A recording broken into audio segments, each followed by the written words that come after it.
name is Kent Vinyl. Real name is Kent Elvine. I'm from Forest Lake, Minnesota. I live in Minneapolis now. I lived in Mankato for 5 years. Yeah, I've been kind of all over the place. I don't know, that just seems like a normal, typical night at the bar. I just try to scope out the good people, you know? You get the vibes from the right people, and then you just start a conversation, and you know, hopefully make a friend. I'll have people like, oh, I think I've heard of you before. And I'm like, yeah, because mostly, you know, you run into mutual friends, and they're like, yeah, I follow your Instagram. And I'm like, yeah, I do make music. But like, I don't go in saying like, hey, listen to this. How did we discover it? Or how did I discover it? I think it was Instagram. It would have to be some seafood, some lobster, some shrimp. Nice cold Kona big wave. You know, it's got to have a big wave. I guess any seafood would do. My favorite food is shrimp, but you know. I used to be a pretty big, drawing, like an artist. I used to draw graffiti, and I think I started doing that in 7th grade. And yeah, I haven't done it in a while, but I was pretty good at it. I did a logo for Vans, and got shout out, and they posted on their Instagram and stuff, and I was in junior high. I love being creative, and drawing pencil graffiti is just super dope. So you want to say Mac Miller, because he's my favorite artist, but I'm going to try to be a little creative here. And this is crazy that she has had so much of an impact, but Amy Winehouse on me, because I didn't realize who Amy Winehouse was until 2 years ago. I was a late bloomer on the Winehouse train, but then I started listening to it, and Back in Black, that album or whatever. I think that really introduced me into the rasp, because I try to really put different kind of raspy voice into my, and it started opening my eyes up to blues music, and incorporating hip hop and blues together, and you know, and oh man, I wish I would have known about her earlier. Yeah, I think everyone gets stage fright. I mean, you have to be pretty extroverted, I feel like, if you don't get stage fright. I'm very introverted. What I do when I get it is, I just always I hook up my mic in my room, and I just sing karaoke style. If my song's in my room, I just act like I'm in my room.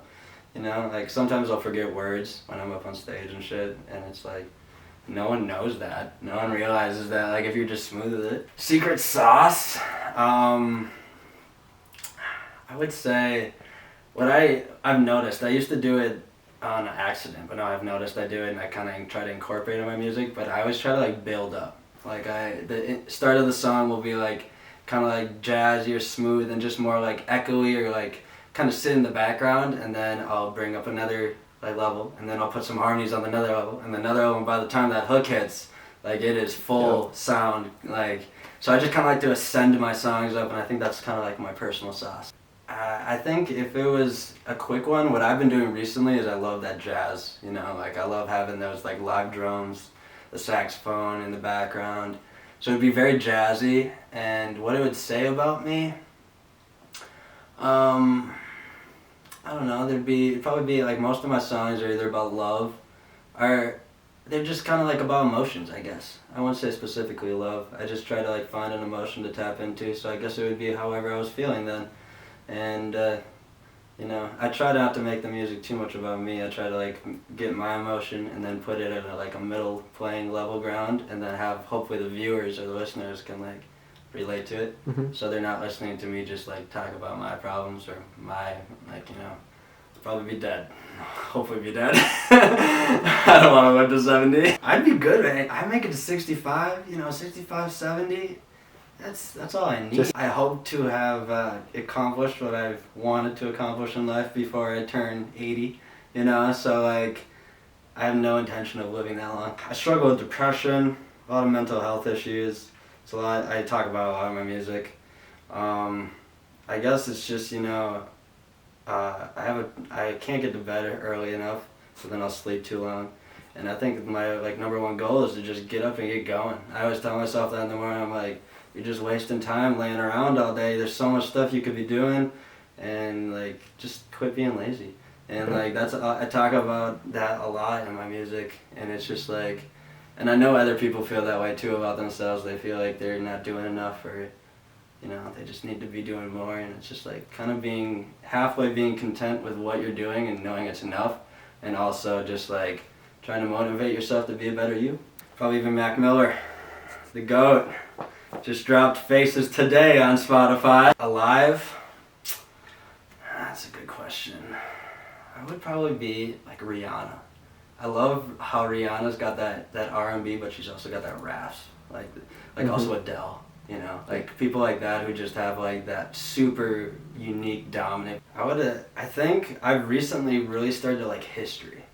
I've been diving in. I listen to a lot of podcasts about just like historical events, like influential people in the past, and like I could really see my like past self being like a historian or like someone that like digs up the truth, because I've just like found myself on like a endeavor to just like figure out what all the secrets, like a big conspiracy guy, you know. I just want to figure out everything that I'm not supposed to figure out. The bungalow, my studio. I live in Minneapolis, South Minneapolis, and I have a whole studio set up. We have people come through. Me and Jordan, SLF, we made a mind fire in there.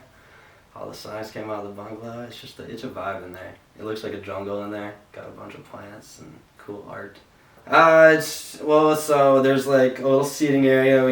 And you can chill and just hang out there. So I can have people come through. I've got my whole studio set up. I've got like a little booth made into the closet, so it's all soundproofed in there and stuff. And yeah, I mean, it's just a vibe. You know, you got the hanging lights everywhere. You got the plants everywhere. The big posters. Like, it's just comfortable. People come in, they're like, yeah, I could just hang out here for hours.